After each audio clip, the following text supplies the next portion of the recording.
एक जंगल में एक लोमड़ी खाने की तलाश में भटक रहा था में अंत और तक उसे बने कुछ भी रहिए। नजर नहीं आ रहा था। आपको यह वीडियो उसे कैसी छोटा लगी बंदर का इस बच्चा बात को दिखाई पड़ा कमेंट्स करके तो मुंह जरूर में पानी बताएं आ और गया। सब्सक्राइब वो करना उसकी ना तरफ भूलें बढ़ा। ताकि उसी हम समय आपके बच्चे लिए की माँ ऐसी टपक और भी पड़ी। नई वीडियो बंदरिया लाते माँ ने रहें। लोमड़ी के सर पर मारा और अपने बच्चे को पास ले लिया।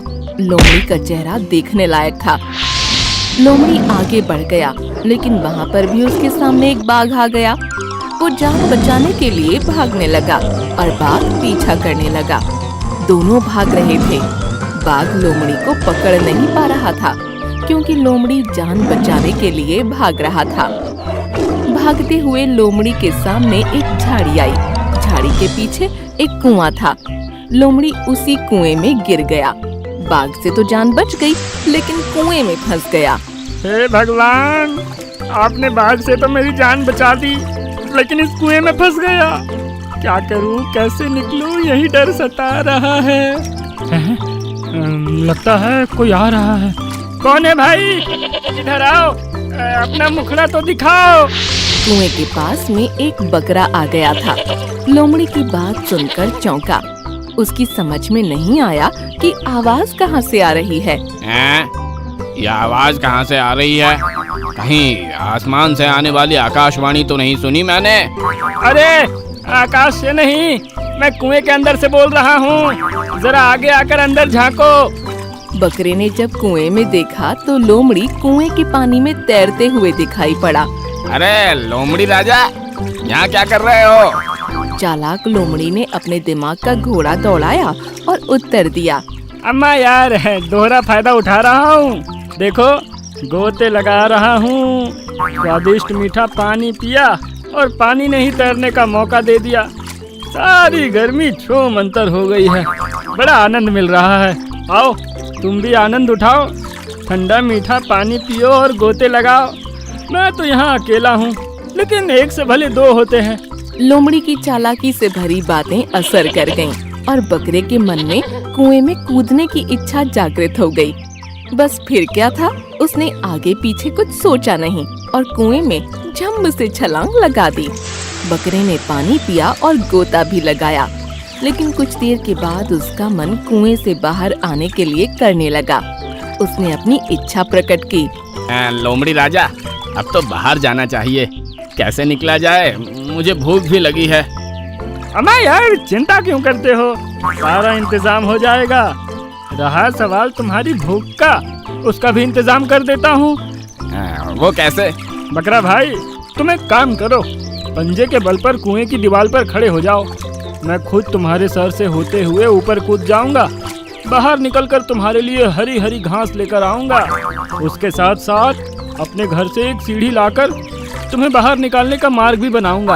इसके बाद बाहर चलकर हम अपनी दोस्ती को आगे बढ़ाएंगे, मौज मस्ती और आनंद उठाएंगे। हैं? ये तो बड़ा अच्छा विचार है। जल्दी लौट कर आना, मैं इंतजार करूंगा। हाँ हाँ, आगे आगे देखना होता है क्या। बकरा दो पैरों पर कुएं की दीवार के सहारे खड़ा हो गया। लोमड़ी उसकी पीठ पर चढ़ते हुए सर से होते हुए कूदकर कुएं से बाहर निकल गया। जल्दी आना लोमड़ी राजा। किसका आना, कैसा आना? अब तो भैया नाना नाना। अरे ये क्या कह रहे हो? मुझे धोखा दे रहे हो। मैंने बहुत बड़ी गलती कर दी जो तुम्हारी बातों में आ गया। अब मैं क्या करूं? ये तो पहले सोचना चाहिए था। इस तरह से धूर्त लोमड़ी चालाकी दिखाकर खतरे से बाहर निकल गया, लेकिन बिना विचार किए बकरे ने जो निर्णय लिया उसका नतीजा बुरा हुआ। इसीलिए कहते हैं, अजनबी से हमेशा सावधान रहो और बिना विचारे कोई काम मत करो। यह कहानी एक चतुर गधे की है। वैसे लोग गधे को एक मूर्ख प्राणी मानते हैं, लेकिन यह गधा मूर्ख नहीं था, बल्कि दूसरों को मूर्ख बनाने में माहिर था। वह अपने इलाके में किसी बाहरी जानवर को रहने नहीं देता था। हमेशा बड़े आराम से घास और छोटे मोटे फल खाते रहता था। उसने अपना नाम स्वयं घोषित होशियार चंद रख दिया था। छोटे मोटे पशु पक्षी उसे होशियार के नाम से ही बुलाते थे। एक दिन होशियार के पास एक हिरण का जोड़ा आ गया। हिरण और हिरनी ने जब आसपास घास की हरियाली देखी तो दोनों के मुंह में पानी आ गया। उन दोनों ने विचार बना लिया कि यहीं रहेंगे, हरी हरी घास खाएंगे और जिंदगी मजे से कट जाएगी। होशियार गधे की नजर हिरण और हिरनी पर पड़ी तो वह उन्हें वहाँ से हटाने के बारे में सोचने लगा। वह झट से उनके पास पहुँच गया। अरे तुम लोग यहाँ भटक कर कैसे आ गए? भैया, यहाँ की हरियाली हमें खींच लाई है। ये तो हमारे मन को बहुत ही भाई है। अरे अरे अरे अरे तुम भी इस हरियाली के धोखे में आ गए। ये तो शेर सिंह का इलाका है। हरी घास के लालच में जानवर यहाँ आते हैं और शेर सिंह का शिकार बन जाते हैं। तुम दोनों को देखकर मुझे बड़ी ही दया आ रही है। यहाँ धोखे में आकर जान देने का मतलब ही क्या है? अरे अभी तुम दोनों की उम्र ही क्या है?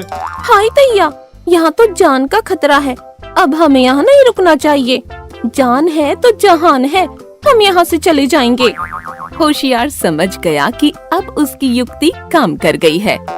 इतने में सचमुच किसी शेर की दहाड़ सुनाई पड़ी। हिरण हिरनी के साथ होशियार भी डर गया। हिरण और हिरनी झाड़ी में जाकर छुप गए। शेर की आहट पाते ही होशियार समझ गया कि वह तो भाग भी नहीं पाएगा और यदि कोई चतुराई नहीं दिखाई तो मामला बिगड़ जाएगा। वह आसपास छिपने के बारे में भी सोच रहा था, लेकिन सही जगह नहीं पा रहा था। उसके इतना सोचते ही शेर उसके करीब आ गया। तुम कहाँ से बीच में आ गए? हिरन कहाँ है? मुझे अभी अभी हिरन की गंध आई है। जल्दी से बताओ, मुझे बहुत भूख लगी है। शेर की बात सुनकर पहले होशियार ने सोचा कि हिरण हिरनी के बारे में बता दिया जाए, लेकिन उसी पल उसके मन में दया भी आई और उसने अपने दिमाग की बत्ती जलाई। अरे महाराज, हिरन और हिरनी यहाँ आए तो थे, लेकिन मैंने ही उन्हें भगा दिया। वो मान नहीं रहे थे। मेरा उनसे झगड़ा भी हुआ, हाथापाई भी हुई। यहाँ बड़ी देर तक रहे, इसलिए उनकी गंध आपको आ रही है। अच्छा, अब झटपट बताओ, वे दोनों किस तरफ गए हैं? होशियार ने तुरंत शेर को उल्टी दिशा की तरफ इशारा कर दिया। शेर भागते हुए निकल गया। हिरण और हिरनी झाड़ी से बाहर आ गए। उन्होंने होशियार का बहुत आभार माना। आपका बहुत बहुत धन्यवाद। आपने हमारी जान बचा ली। हमारे तो प्राण सूख गए थे, लेकिन आपकी युक्ति से शेर नामक बला टल गई। अच्छा, तो हम चलते हैं। हिरण और हिरनी चले गए। होशियार भी बड़े मजे से घास चरने लगा, लेकिन कुछ देर के बाद वही शेर फिर से आ गया। वह बड़े गुस्से में दिखाई पड़ रहा था, क्योंकि उसे कोई शिकार नहीं मिला था। क्यों बे गधे, मुझे तूने हिरन हिरनी का पता बताया, लेकिन वहाँ तो कोई भी हिरन नजर नहीं आया। मैं भूखा प्यासा परेशान होकर लौट आया। अरे हुजूर, हिरन है, एक जगह कहाँ रुकते हैं? चौकड़ी मारकर भाग गए होंगे। आप मुझे सोचने दे, मैं आपको दूसरे हिरन का पता बताऊंगा। अब तो मैं कहीं नहीं जाऊंगा, तुझे ही खाऊंगा। शेर की बात सुनकर गधे के होश उड़ गए। वह मन ही मन सोचने लगा कि अब प्राण कैसे बचाए जाएं। उसने झट से चतुराई से काम लिया और एक पैर का लंगड़ा बन गया। अबे, इस तरह लंगड़ा कर क्यों चल रहा है? महाराज, मेरे पैर में कांटा गड़ गया है। पैर को दर्द ने जकड़ लिया है। ऐसा लगता है बड़ा जहरीला कांटा है। दर्द भी ऐसा हो रहा है जैसे बिच्छू ने डंक मार दिया हुआ। तो बातें बना रहा है। शिकार लंगड़ा ही सही, मैं तो तुझे खाऊंगा। हुजूर, मेरे पैर में जो कांटा गड़ा है वो बहुत बड़ा है। यदि आप या आपका परिवार मुझे खाएगा तो वो कांटा किसी के भी मुंह में चला जाएगा। मैं आपका आहार बनने के लिए तैयार हूँ, लेकिन पहले आप मेरे इस कांटे को निकाल दीजिए।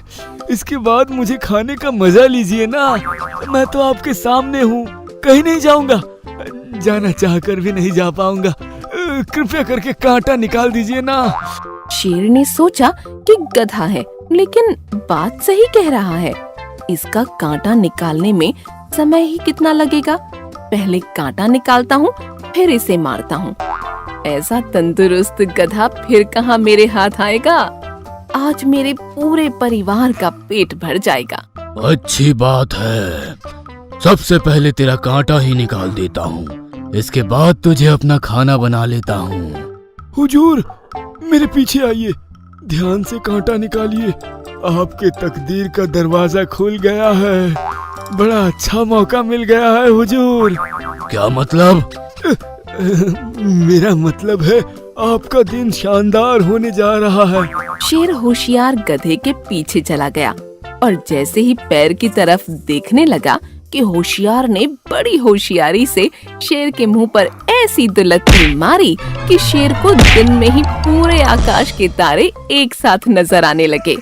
वह गिरा, उठा, फिर गिरा, फिर उठा और बेहोश हो गया।